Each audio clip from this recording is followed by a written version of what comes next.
Natasha Howard and Caitlin Clark do not like playing with each other. This is the truth. She blatantly runs into Caitlin Clark while Caitlin Clark is driving down the lane. The Caitlin Clark and Natasha Howard situation is kind of crazy. The locker room has been corrupted. She passed the ball, then tied her shoe because she knew she'd never get it back. So this is Caitlin Clark right here. And she literally gets down and ties her shoe in the middle of the basketball game. Now, fans have been talking about this play. In a now viral clip, Caitlin Clark is once again seen getting iced out by Natasha Howard, and fans are furious. With Natasha Howard look off Caitlin Clark and take the ball up and then throw it to Caitlin Clark with like 2 seconds to go to shoot a step back. From looked-off passes to ignored fast breaks, the tension is boiling, and it's tearing the Fever locker room apart. Caitlin Clark had a situation where she tied her shoe in the middle of the game, and fans is definitely freaking out about it. Is Natasha Howard sabotaging Clark's rhythm, or is this just a chemistry issue gone unchecked? Either way, the footage doesn't lie. Before we dive into all of it, don't forget to like, subscribe, and comment CC 100% if you stand with Caitlin Clark. So she dumps it down. Watch Caitlin's shoulders here. She kind of like, Then she goes to tie her shoes as Howard goes to work and misses the layup. It all started with one clip. Caitlin Clark, in the middle of a live game, passes the ball to Natasha Howard, then casually kneels down and ties her shoe. The message couldn't have been louder. She knew she wasn't getting that ball back. Gray not knowing what to do when Cece is tying her shoe. That moment, caught in high definition, has since gone viral and become symbolic of a much deeper issue brewing inside the Indiana Fever. But that wasn't an isolated incident. Far from it. But Caitlin Clark literally passed the ball to Natasha Howard, knew she wasn't going to get it back. Game after game, Natasha Howard has repeatedly looked off Caitlin Clark in transition, completely disregarding her presence, even when Caitlin's clearly in position to push the pace.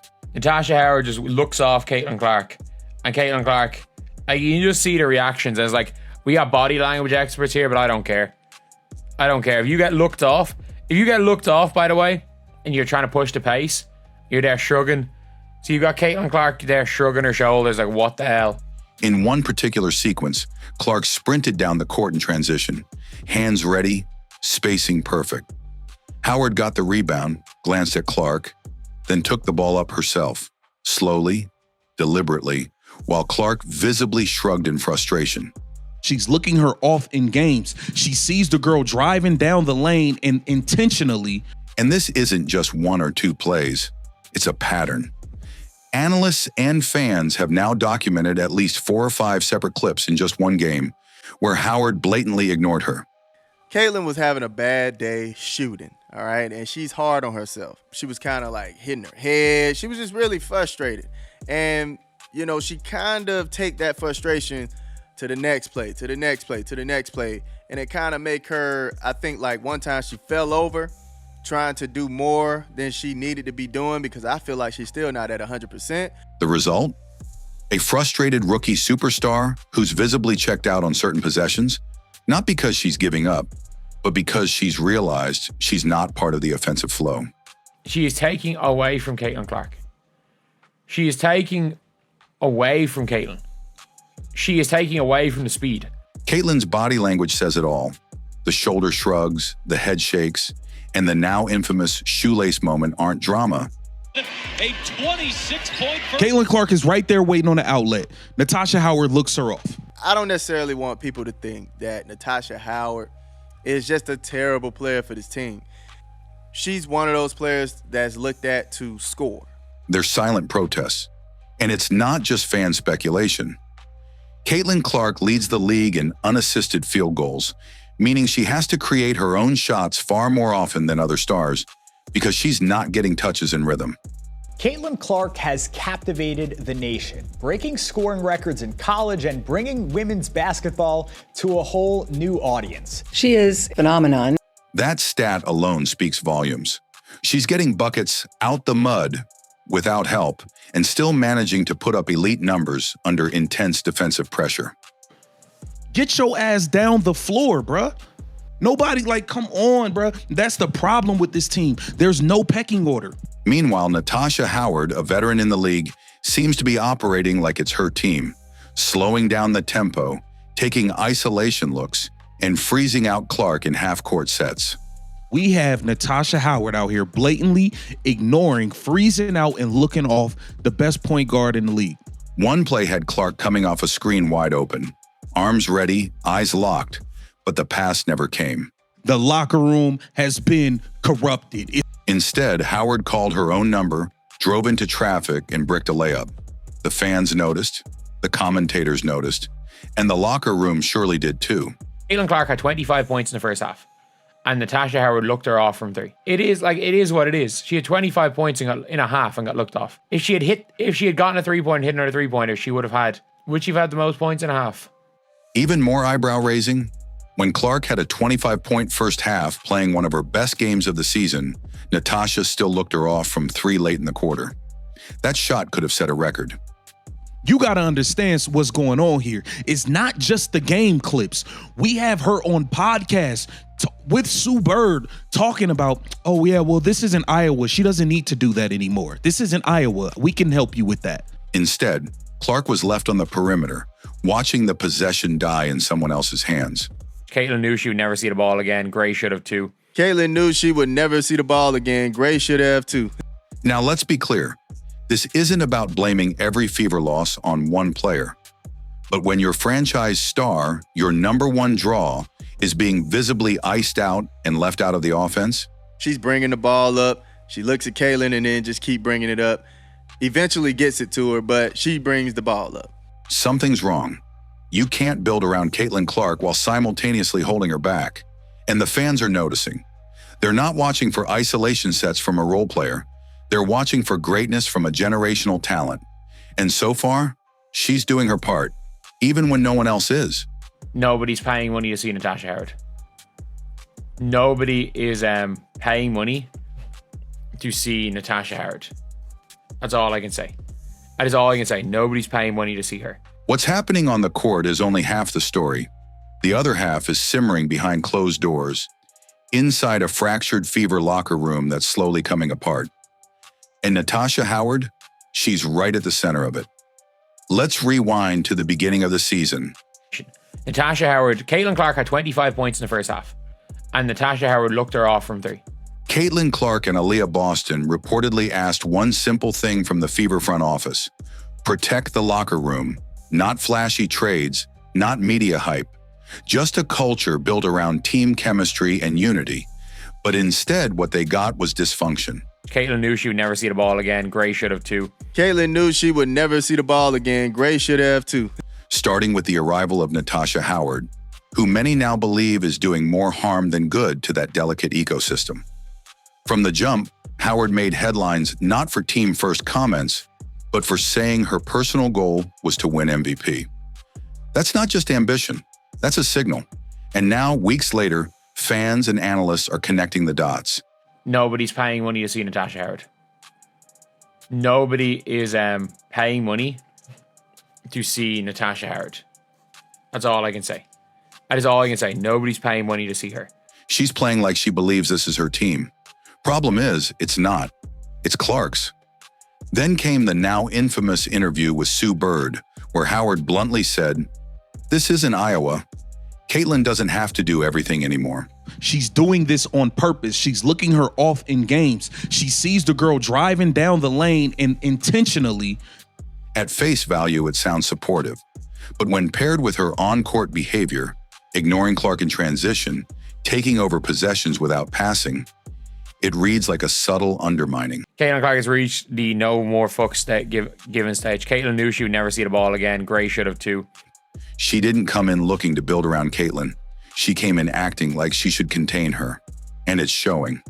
Multiple clips reveal a player not just out of sync, but one actively working against team flow. This team is not built around Caitlin. When just like the start of the season, it was built around DeWanna Bonner. Now DeWanna Bonner is gone. And guess who's is built around now? Natasha Howard. In one sequence, Caitlin Clark is driving to the rim, turning the corner with momentum, until Howard randomly cuts into her lane, completely killing the spacing and forcing a turnover.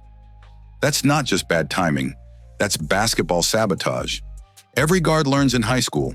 If your point guard is attacking downhill, you space the floor. You don't dive into their lane. She don't necessarily want Caitlin to feel like she has to do it all. She actually have a good team, good teammates behind her that has her back. Natasha Howard, Caitlin Clark had 25 points in the first half, and Natasha Howard looked her off from 3. That possession could have set a league record for points and a half. But instead, Caitlin stood there, stunned. No pass, no recognition, just isolation play from Howard. Even when Clark is in rhythm, she's treated like an afterthought. Possessions die without her even touching the ball. She's bringing the ball up. She looks at Caitlin and then just keep bringing it up. Eventually gets it to her, but she brings the ball up.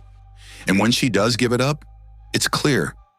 She knows it's not coming back. Caitlin knew she would never see the ball again. Gray should have too. Caitlin knew she would never see the ball again. Gray should have too. That's why fans keep bringing up the shoe tying moment. It was quiet, it was clever, and it told the truth. Clark's being shut out by her own teammates. And it's not just Howard. Aaliyah Boston, who's supposed to be part of the franchise core, has also been seen getting rebounds and instantly turning away from Caitlin, refusing to start the break with her. Clark is rarely given the chance to lead the offense the way she's built to, despite being the top playmaker on the roster. Let's be clear, this is more than missed passes. This is about control, power, and team dynamics. And the stats back it up. Clark leads the league in unassisted field goals. Nobody's paying money to see Natasha Howard. Nobody is paying money to see Natasha Howard. That's all I can say. That is all I can say. Nobody's paying money to see her. The Indiana Fever didn't just draft a player. They drafted a brand, a movement, and the biggest audience draw in WNBA history. Caitlin Clark has changed the game. She changed it in college and in the WNBA. The country has fallen in love with what we have created. And America, here's the girl next door, all grown up, Caitlin Clark. Caitlin Clark has captivated the nation, breaking scoring records in college and bringing women's basketball to a whole new audience. She is a phenomenon. Caitlin Clark's presence brings in sold-out arenas, national headlines, and record-breaking viewership. But while the league is capitalizing off her spotlight, her own team isn't giving her the support she needs to thrive. And Natasha Howard's actions are more than just a locker room distraction. They're directly affecting the Fever's performance on the court. Let's break this down from a basketball perspective. Caitlin Clark is at her best in transition. She thrives off pace, movement, fast breaks, and rhythm-based play. And probably just tell Howard, like, hey, we want Caitlin Clark to bring the ball up. And just understand, if we do get you the ball down in the paint, we expect you to go to work if you're on the island. Sometimes it takes that. Sometimes it really takes that. Like, I don't have a problem with her going to work right here. But Natasha Howard? She plays in the opposite gear, slowing down possessions, walking the ball up, and demanding ISO touches in the half court. That contrast is more than just stylistic. It's a complete clash of identities. Clark's tempo is being suffocated every time Howard controls the flow. We've seen the impact already. In multiple games, Caitlin was visibly cooking, dropping 20-plus points by halftime, yet still being looked off on wide-open threes. One clip from a game shows Clark with 25 points in the first half, standing wide open beyond the arc, only to be ignored by Howard, who took a contested shot instead. Caitlin decides, yeah, I'm just going to go tie my shoelace. And by the way, Caitlin Clark is currently being denied while tying her shoelace. So she dumps it down. Watch Caitlin's shoulders here. She kind of like, Then she goes to tie her shoes as Howard goes to work and misses the layup. Caitlin Clark had a situation where she tied her shoe in the middle of the game, and fans is definitely freaking out about it. Gray not knowing what to do when Cece is tying her shoe. Had Clark hit that three, she could have made history with one of the highest single-half scoring totals in the league. Instead, she got iced out, again, and the consequences extend beyond stats. The body language from Clark is starting to shift. The famous shoelace moment, where she literally tied her shoes mid-play after passing to Howard, wasn't just trolling, it was resignation. It was a rookie already exhausted by the lack of ball movement, lack of trust, and lack of chemistry. This one says, preseason, Natasha Howard said her goal was to be MVP. I knew then that she was going to be a problem. And I got trashed by some of y'all for saying it. Amen. Her disdain for CeCe cannot be more obvious. She's a bigger cancer to this team than DeWanna Bonner ever was. That's dangerous. You don't want your franchise player emotionally checking out just months into her first season. The numbers back it up. Clark leads the league in unassisted field goals, which means she's not getting many easy looks. She has to create everything herself, off the dribble, off broken plays, off late clock heaves. She's bringing the ball up. She looks at Kaylin and then just keep bringing it up. Eventually gets it to her, but she brings the ball up. This isn't how stars are usually developed. When you look at players like Sabrina Ionescu, Kelsey Plum, or even Angel Reese, they were given space, structure, and support to build confidence. Clark, meanwhile, is getting frozen out and left to survive. Even worse, the team statistically performs better when Natasha Howard is off the floor. In stretches where Clark runs the offense without Howard slowing things down. Do you think Natasha Howard's going to throw it? Shorts. Looks her off. And 10 seconds left here. Now she want to dribble the ball up the floor. The Fever have shown flashes of brilliance, quick cuts, smart screens, drive and kicks, actual motion. The team flows. But when Howard returns to the lineup, everything grinds to a halt, and fans are noticing. Social media is flooded with posts saying things like, "Give it to Howard and it's never coming back." The Fever only look competent when she's on the bench. This is Clark's team, not Natasha's. Nobody's paying money to see Natasha Howard. Nobody is paying money to see Natasha Howard. That's all I can say. That is all I can say. Nobody's paying money to see her. The truth is harsh but simple. You can't build a modern offense around a veteran who plays 90s-style iso ball. You especially can't do it when you have a generational shooter like Caitlin Clark waiting for the ball. Yet that's exactly what's happening, and it's costing the Fever wins. On top of that, Howard's history is becoming impossible to ignore. In New York, she clashed with Sabrina Ionescu. In Dallas, she played your turn, my turn basketball with Arike Ogunbowale. Now she's doing the same thing in Indiana. This isn't an isolated situation. It's a pattern of behavior, and it's threatening the development of the very player the franchise is trying to build around. At the end of the day, this is about more than just chemistry. It's about priorities. Natasha Howard said her goal was to be MVP. I knew then that she was going to be a problem. Caitlin Clark was drafted to change the direction of this team. She was brought in to win games, sell tickets, and revive a dead franchise. But she can't do that if she's constantly being frozen out by teammates playing for themselves. And the longer this goes unaddressed, the more damage it does to Clark's confidence, to team morale, and to the Fever's future. Caitlin's job was basically just to be a role player. Caitlin's job was to be a pass-first point guard and get them the ball, and that they were going to play their system. Because if your franchise cornerstone feels unsupported now, what's stopping her from walking away later? The Fever have a choice: build around Caitlin Clark or keep catering to a system that holds her back. But they can't do both. And if they don't make that decision soon, they might lose everything they've built so far. I do want them in some possessions to find a way to get Caitlin Clark the ball back. Sometimes she come off the handoff and gets a wide open shot. This isn't just about one missed pass or one viral clip. It's about a pattern that's becoming impossible to ignore. Caitlin Clark isn't just a rookie. She's the face of the franchise, the future of the league, and the reason fans are filling arenas. Yet she's being looked off, slowed down, and sidelined by a teammate who seems more focused on her own spotlight than team success. The tension is real. The footage is undeniable. And if the Fever don't fix this soon, by adjusting the lineup, rethinking rotations, or making tough trade decisions, they risk losing more than games.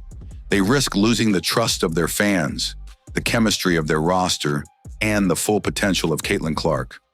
If you stand with Double C, drop a Double C 100% in the comments, like this video, and don't forget to subscribe for more updates on this developing drama. We're just getting started.